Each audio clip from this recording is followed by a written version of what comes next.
and then he sent him to the diddler. As a result of being around that man, Sean Puffy Combs, I don't sleep to this day. I have a problem sleeping to this day. I got it from him. Being that young and being in the industry and not knowing where to turn, and everyone, telling me they love me and, just turn their back on you in a second. So, yeah. After months of waiting since Diddy's big return on September 17th, celebrities close to him are finally opening up about their experiences. First, Jamie Foxx shared his thoughts in a recent comedy special, and now Usher is revealing shocking details about his childhood interactions with the music mogul. And guess who's caught up in the drama?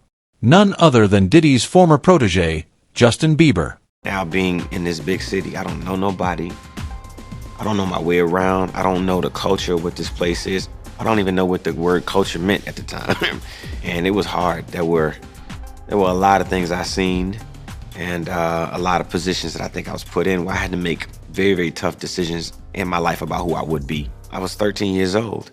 And being 13, having that type of exposure, it was cool to go to Howard Homecoming with Puff. It was great to be able to go to Club USA or the Supper Club, with Puffy in that time, or the Tunnel. But these are places that a 13-year-old probably should not be. Most kids would be excited about it. Most kids are trying to figure out, how to be around, hot girls, pretty girls. I'm around grown women, and I'm seeing them do things and have experiences that I'm not quite ready for. And I think that he was just trying to show me the lifestyle. However, that's not what I was there for. I was there because I wanted a career, man. So we would fight, we would tussle. More than often, I think Puffy would say, man, you gotta chill. Like, you just a little bit too intense. You gotta relax. Like, yo, man, I'm here to work, man. I ain't sang in a week. I'm 13 years old, like banging on this man as though, I am the manager. I am the spokesperson for Usher. And I'm telling him, look, you're gonna put me in the studio, man. You got Biggie Smalls in there, you got Craig Mack in there. You're gonna make me a priority too.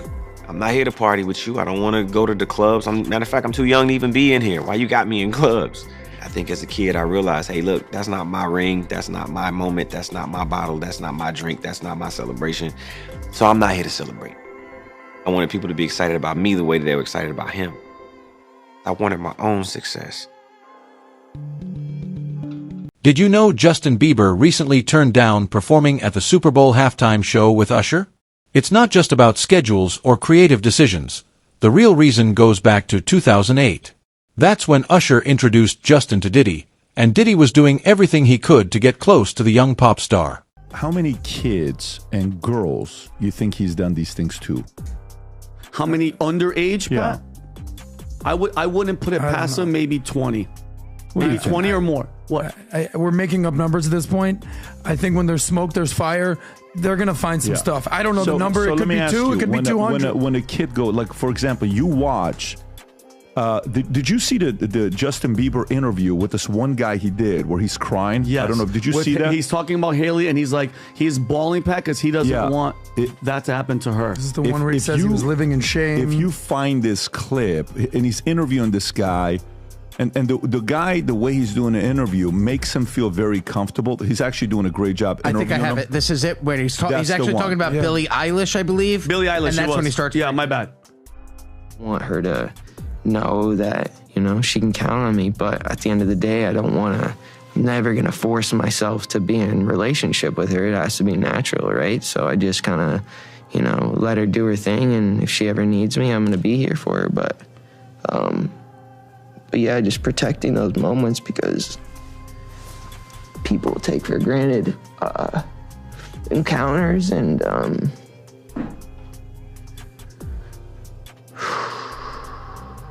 Poor kid. yeah. So yeah, I just You believe him? I believe him. I just want to protect her.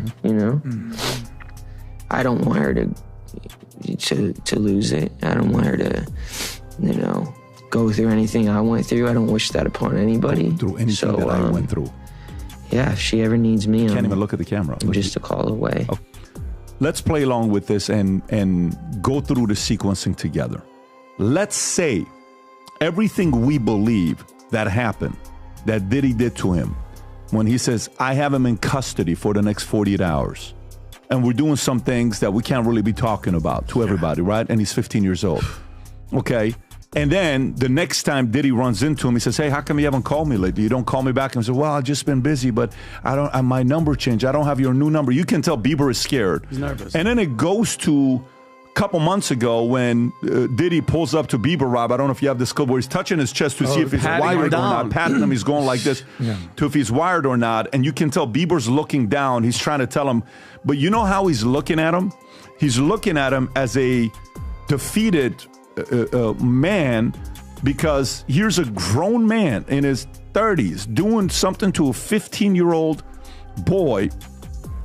So then the question I ask is, how many people would he talk about this with? Like, look at this here. Look at this. That's not it? Or this is a couple months ago. Yeah. Go ahead and do this. Look at it. Boom, boom. Head down, padding, making sure his chest doesn't have a wire. Yeah. Well, that's Florida, huh, Pat? I think that's Florida. So,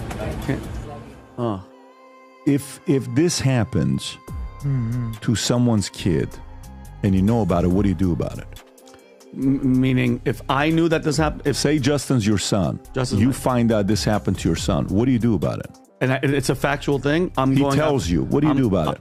Me, dead serious, I'm going to kill P. Diddy. Me personally, I'm going to go... What? I'm going to jail for the rest of my life. Adam, I'm going to jail for the rest of my life because I'm going to find him and I'm going to kill him with my bare hands. The parents, where are they here? Why aren't the parents saying anything? The divorced parents, Adam... Divorce or not. I get what you're saying, but hear me out. Your son has... What's the price you're willing to pay for success? But here's my thing. There's a chance that if Justin Bieber... That's it right there. If Justin Bieber doesn't go to Diddy's house and go to Diddy's flavor camp, there's a chance 15 years later we never even hear of Justin Bieber.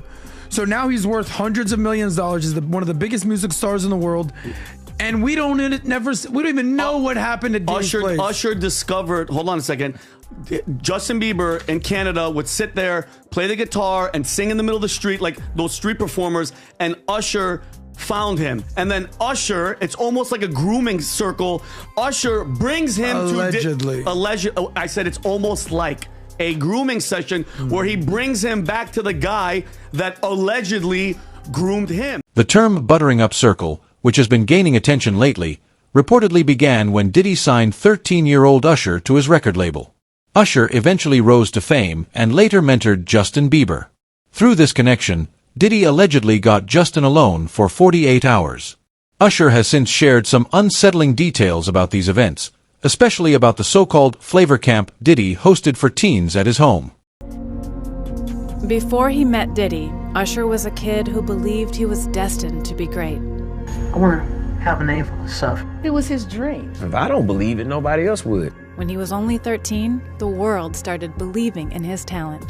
Young man is going places. The next Michael Jackson. But to become a star, he had to spend a year with a man he barely knew. I had a mother who was strict. She's a big influence in your life, right? Definitely. She's my manager, and I keep her with me everywhere I go. How did you make sure that people didn't take advantage of him? My mother used to tell me all the time, you need to stop telling people that you're going to be a big artist. I'm like, why? That's what I believe. This is what I think about myself. If I don't believe it, nobody else would. My mother was like, you're not going to be one of those people who's just sitting around and sleeping on my couch. Just don't worry about it. I'll be gone by 14. And as he broke free from the control of his mother, Usher found a father figure. Puff Daddy. Thank you. Thank you. Keep your dream going, baby. As a result of being around that man, I don't sleep to this day. Oh, Puffy was there. I didn't know him. And he said, you're going to have to trust me. Puff Daddy becomes the legal guardian of young singer Usher Raymond. He's going to mentor you and show you the life. We're sending you over to something called Puffy Flavor Camp. I'm gone. I want to entertain. Though Diddy was extremely controversial, he also gave Usher freedom he never had. You know, a lot of our young brothers and sisters, there's nobody that's showing them and guiding them through the business. But Usher was quickly thrown into a world he didn't understand. You know, most kids will be excited about it. I'm around grown women, and I'm seeing them do things. But although his new mentor was a talented producer, working with him came at a cost. You can believe the heights. We banging, baby. As you see, it's female friendly. We showing the off tonight. You spent $1.5 million on this party? I think they never been to a Diddy party. Were you the only kid at Puffy Flavor Camp? Diddy made Usher feel accepted. You may not be able to rap, you may not be able to sing, but there's something else that you could do. At the root of Usher's passion for music was a kid looking for his father. There's nothing like a father's love. I suffered a long time making moves based off of the fact that I didn't have a dad. And I was the kind of kid that, I always wanted the most attention, so I would go over and beyond to make sure that I got it, whether it was dancing, singing, and that actually just turned into my talent. Usher would have to make a sacrifice if he was going to keep his dream alive. I moved to New York City, and I lived with Sean Puffy Combs for a year. That's the crazy thing. Now, that was L.A. Reid's idea, right? We're sending you over to something called Puffy Flavor Camp. There you go.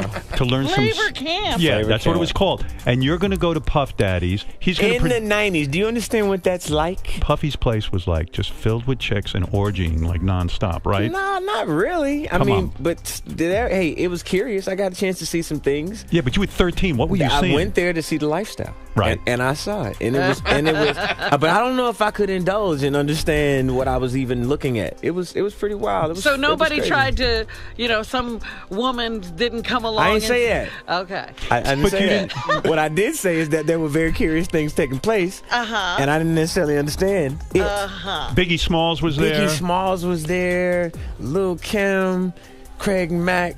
All these people are hanging around. Yeah, man. Faith Evans, And your parents Jodeci, were Mary okay? J. Blige. They didn't know nothing about this. Oh. I was having a good time. You know what I mean? Does he have you doing any chores? Are you doing dishes at all? I mean, to keep you humble somewhat? Or are you just like, can you stay up till 4 a.m. with them and party? I mean, I could. I actually stayed up longer than them. And do you have money? What's going on? I mean, I had like per diem. Yeah. I had like, What like a a living. life. Yeah, it's pretty crazy. 14 years old. You're a dad now. Would you ever send your kid to Puffy Camp? Hell no. Let's not forget an old video where Diddy, seemingly under the influence, accidentally shared some eyebrow-raising details about his past with Usher. He casually mentioned that they woke up together and even wrestled, joking about fighting over Frosted Flakes. The subtext: it's hard to miss that their relationship seemed far deeper than a typical mentor-mentee bond. Fresh off the garden stage. That's my brother right here from day one. We used to wake up and, pause, but like that's how. I mean, back in the days when he was like 10 and I was a little bit older, his older brother, we used to fight over the Frosted Flakes. You know what I'm saying? Before pause was invented. You know what I'm saying? But it's my brother for real. We used to actually wrestle off of the Frosted Flakes because he used to always get up early with me. Now he's one of the richest stars in the world. And What the did Puff just say? Nobody's going to acknowledge this for me. Puff just said we used to wrestle over the Frosted Flakes. And we're streaming live. That was stupid. Listen, that was stupid. Listen. We're having a good time. Yo, Usher made it in the... Hey, yo. While Diddy and Usher might laugh about it now, the backstory is far from lighthearted. Usher was just a kid, and Diddy knew it, but that didn't stop him. The late-night parties and wild antics left emotional and physical scars on Usher, even landing him in the hospital. These are wounds he's still working to heal. I know, and people know, that was around in that time that Puff and Usher did have a situation. And that situation led Usher to the hospital. Now I let Usher explain that to y'all. I let Usher tell that story. But how dare you say a man that groomed you, you gonna give him a pass? Bruh, you know I know. Let me reframe you on something. Remember Usher? We was at the Swiss Hotel. Puff had Kim in the room. Had one of Keith Sweat's baby mothers in the big room outside the master bedroom. He came outside in his robe. He came outside in his robe. She gave him a fellatio right there. His back was turned to me. She gave him a fellatio. You knocked on the door. I came and opened the door for you. Puff went in the room. You came in the room and kissed that girl dead in her mouth. Now I'm telling that because you taking up for somebody that you know and a lot of more people know didn't do you right when you was at Diddy camp.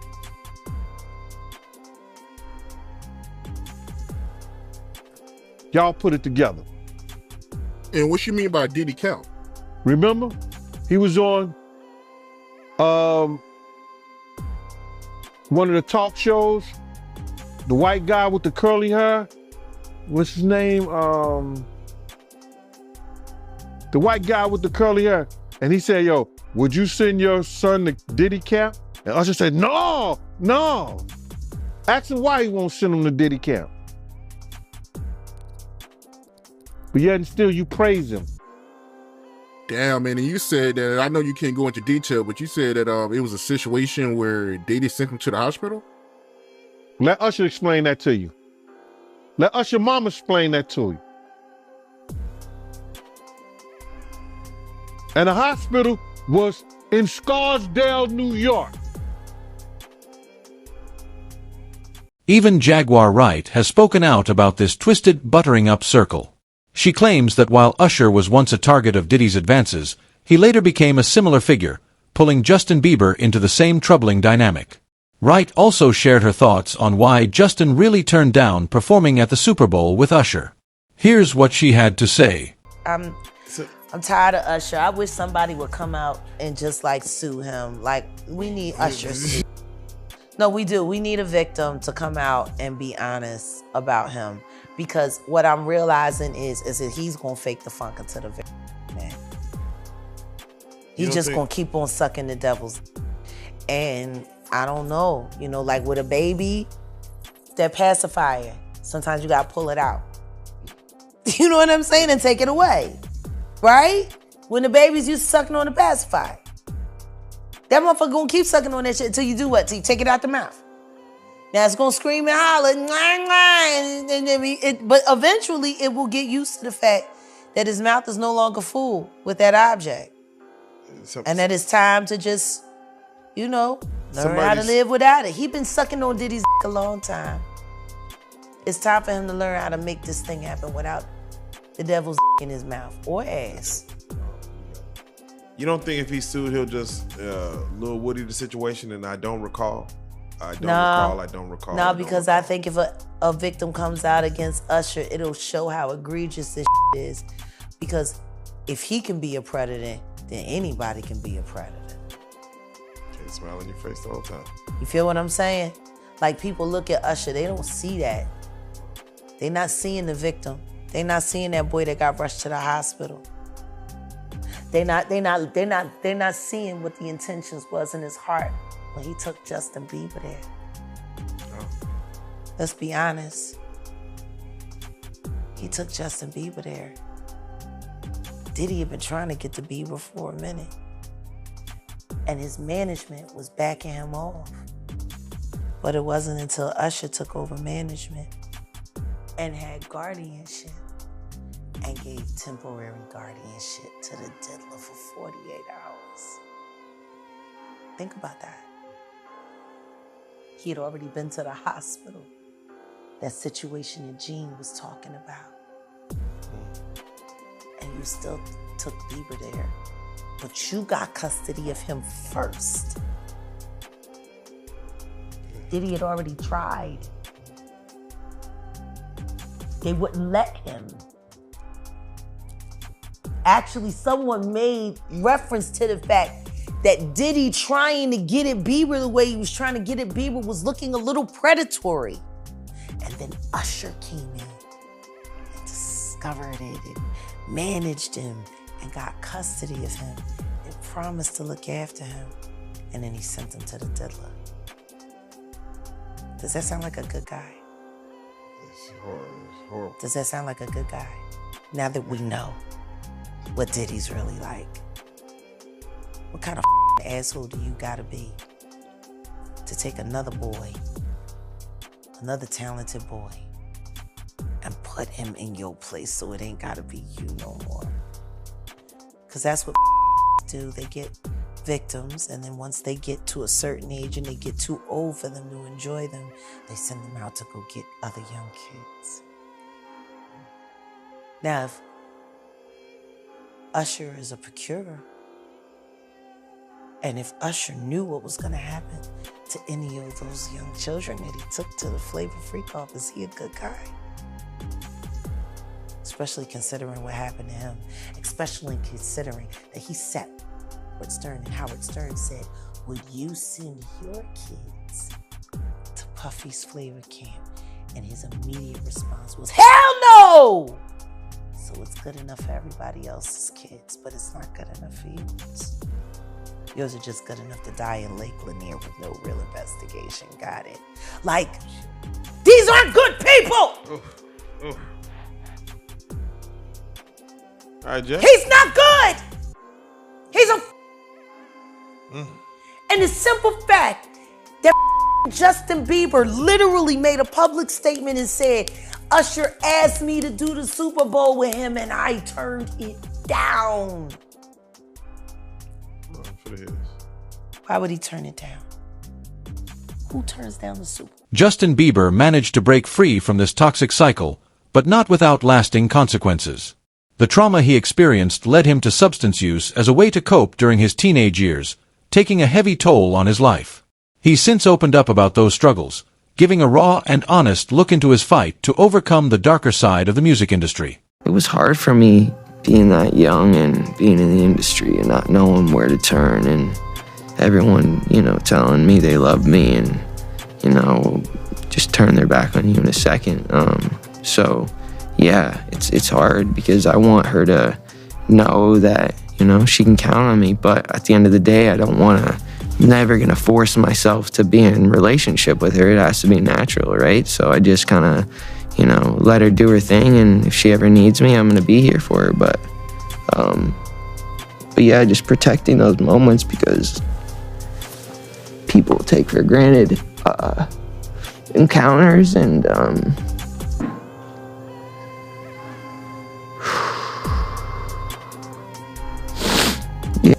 There was a time where I was sipping lean, I was popping pills, I was doing Molly, shrooms, everything. And it was just an escape for me. I was just young, like everybody in the industry and people in the world who experiment and do, just normal growing up things.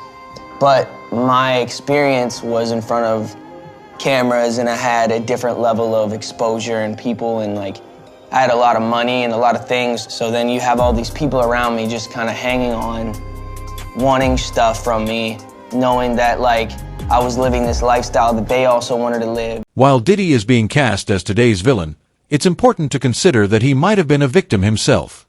Allegedly, his initiation into this twisted circle began with Clive Davis. Davis, a legendary figure in the music industry, has been tied to some questionable dealings. It's said he took Diddy under his wing, and the rest, as they say, is history.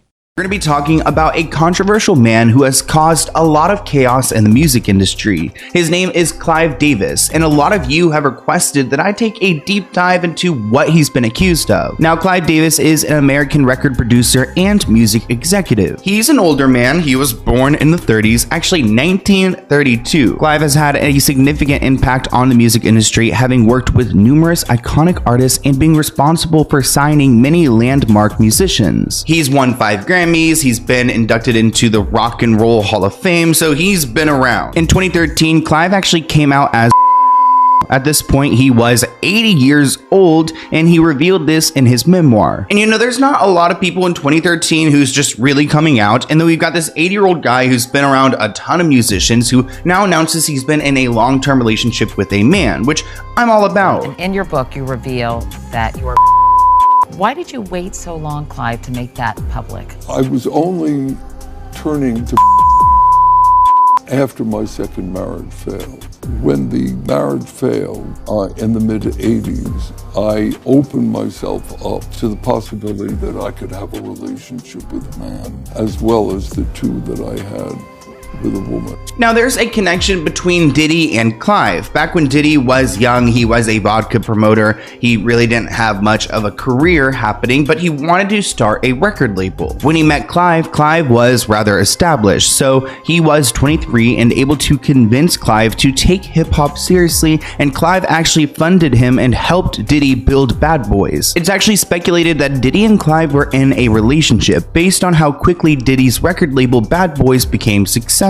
This person tweeted that Diddy was given his Bad Boy imprint by Clive Davis, who is openly gay. I mean, he says but what Diddy had to do for riches is not uncommon for successful black men in entertainment and in politics. All that glitters is not gold. Run your race, let the next man run his. Interesting. Now, a lot of people believe that Diddy is the way that he is. I mean, we've talked about him in countless videos at this point because of how Clive kind of groomed him to be this way. My focus right now is Sean Combs. Okay. Tell us why. Tell us why. Because he's a trafficker. And he's using music and entertainment to traffic. Now, is this just boys, girls, adults, kids? I mean, from what I've heard from sources that I would consider reliable, it really doesn't matter. Wow. I don't think something that has anything to do with gender at this point for Sean. I honestly think he's just an extreme narcissist who loves power. He loves the ability to manipulate and control people. Why? Most likely because he was victimized by his mentor, who loved to control people. And his mentor was Andre Harrell. Tell us how who was mentored by Clive Davis. Don't tell me that Andre Harrell got touched by Clive Davis too. I'm telling you, I don't know what happened between Andre and Clive. What I do know is that Andre got passed over. Like, how do you go from being the president of Uptown and losing your entire company to your intern?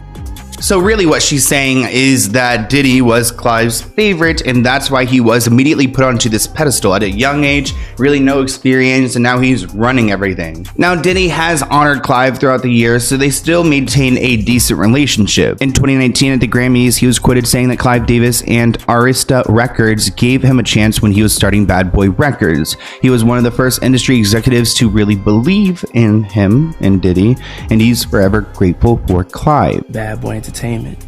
I named it Bad Boy because I wanted to go against the grain. Anytime you go against the grain, they consider you like kind of bad. Nothing negative, nothing like hardcore. Just, I didn't want to be regular. So Clive was ultimately impressed by Diddy's vision and decided to fund his project. He immediately took Diddy under his wing and they became the best of friends. And by best friends, I mean there are rumors that in 1994, Clive forced Diddy to do some intimate things to him to be his, mentee. But he got a boss too, and his boss name is Clive Davis. Clive run him. Diddy don't run himself. So of course, all this talk about, Diddy has led to people talking about Clive. I mean, I genuinely believe that when you have been harmed, you typically or if someone is they typically were themselves. Like, it's a cycle. Like, it happens to, someone doesn't just they're not born doing this. It's kind of a learned behavior. It happened to them before. So if Diddy kind of operated in this mentality in this way, you must assume that he learned it from somewhere. But supposedly their relationship was more than just that. So what do you think? Will Usher's revelation encourage other celebrities to finally share their experiences with Diddy? Let us know in the comments below. And if you enjoyed this video, make sure to hit that subscribe button so you never miss out on any new content. Until then, fam, keep it real.